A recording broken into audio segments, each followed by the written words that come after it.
हमारा जो दीन इस्लाम है यह हमें सिर्फ इबादतों के तौर तरीके नहीं बताता है, यह जिंदगी के हर शोबे में हमारी रहनुमाई करता है।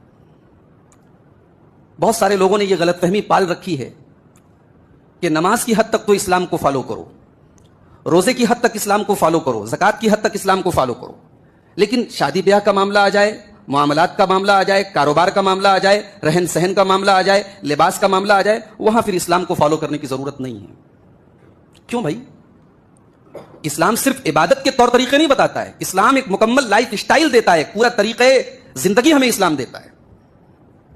हदीस की किताबें आप उठाइए, अगर एक तरफ आपको नमाज का चैप्टर मिलेगा, रोजे का चैप्टर मिलेगा, ज़कात का चैप्टर मिलेगा, हज का चैप्टर मिलेगा, तो दूसरी तरफ निकाह का भी चैप्टर मिलेगा, तिजारत और लेन देन का चैप्टर भी मिलेगा, लिबास का चैप्टर भी मिलेगा, बच्चों, बड़ों, वालिदैन, औलाद के हुकूक का चैप्टर भी मिलेगा।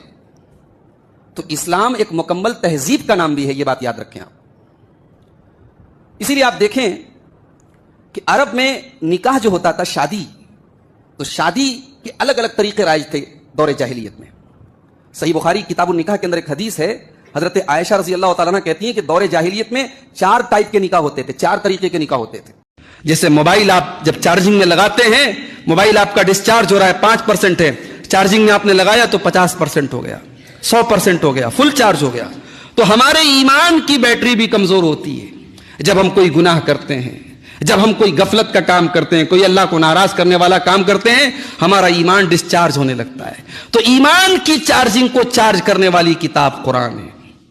इसीलिए अल्लाह ने फरमाया, वइज़ा तुलियत अलैहिम आयातुहु ज़ादतहुम ईमाना, मेरे मोमिन बंदे तो वो हैं जब कुरान उनके ऊपर पढ़ा जाता है तो उनके ईमान में इजाफा हो जाता है, उनका ईमान बढ़ जाता है।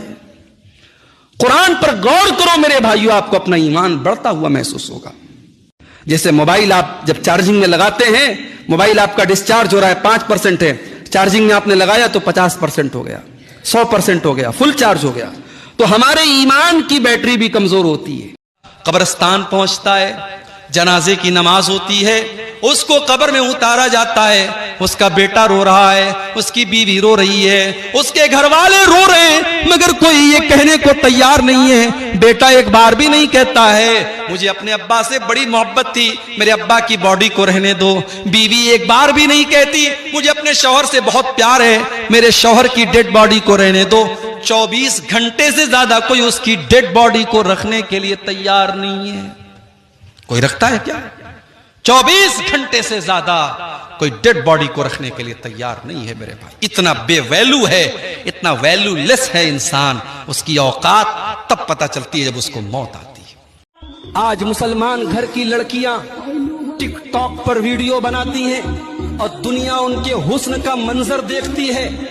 आज मुसलमान घर की लड़कियां स्कूलों और कॉलेजों के फंक्शन में डांस करती है और माँ बाप झूम कर अपनी बच्चियों का डांस देखते हैं। और कोई मना कर दे, कोई समझाए तो कहा जाता है तुम किस दौर की बात कर रहे हो, तुम दकियानूस हो, तुम पुराने जमाने की बात करते हो, थोड़े मॉडर्न बनो। मेरे भाइयों, जिस घर से हया चली जाए, जिस खानदान से हया चली जाए, वहां से ईमान भी चला जाता है। अल्लाह के प्यारे नबी ने फरमाया, इन्नल हया वल ईमाना कुरना जमीअन, हया और ईमान दोनों साथ साथ रहते हैं। फैजा रुफिया अहदुहुमा रुफियल आखर, जहां से हया निकली वहां से ईमान भी निकल गया। हज करने जो लोग गए हैं, अल्लाह उनका हज कबूल करे। जो इस साल जाना चाहते हैं, अल्लाह सेहत और सलामती के साथ उनको रवाना फरमाए। और जिनके दिल में इरादा और ख्वाहिश है, अल्लाह जिंदगी में उनकी ख्वाहिश पूरी फरमाए।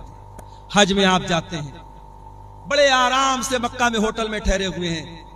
पहले आप गए, उमरा कर लिया, उमरा करके आराम से नॉर्मल कपड़ा पहना, आराम से मक्का में होटल में रह रहे। 8 जिलहिज्जा की तारीख आई, नबी का हुक्म है, 8 जिलहिज्जा की जैसे ही तारीख आई, चलो हाजियो एहराम बांधो और मक्का छोड़ के कहां पहुंचो? मिना में। मक्का में आराम से एसी होटल में कमरे में रह रहे थे। मिना में टेंट लगा हुआ है, हजारों लाखों लोग वहां हैं, वहां टेंट में हमको जाके रहना है। और वहां जाके क्या करना है? बस 5 टाइम नमाज पढ़ना है, 4 रकात वाली नमाज को 2 पढ़ना है। वहां कोई काम नहीं, सिर्फ नमाज पढ़ना है। अब कोई अल्लाह का बंदा कहे कि या अल्लाह मैं आराम से होटल में रह रहा था, एसी में रह रहा था, हरम में नमाज पढ़ रहा था, एक नमाज का सवाब 1 लाख नमाज के बराबर मिल रहा था, मुझे मिना क्यों भेजा जा रहा है? जवाब ये मिलेगा, इबादत कैसी? इबादत रसूल के जैसी। दीन तेरी मर्जी का नाम नहीं है, दीन तेरी मनमानी का नाम नहीं है। जहां मेरे नबी का हुक्म है कि तुझे मिना जाना है, तुझे जाना पड़ेगा।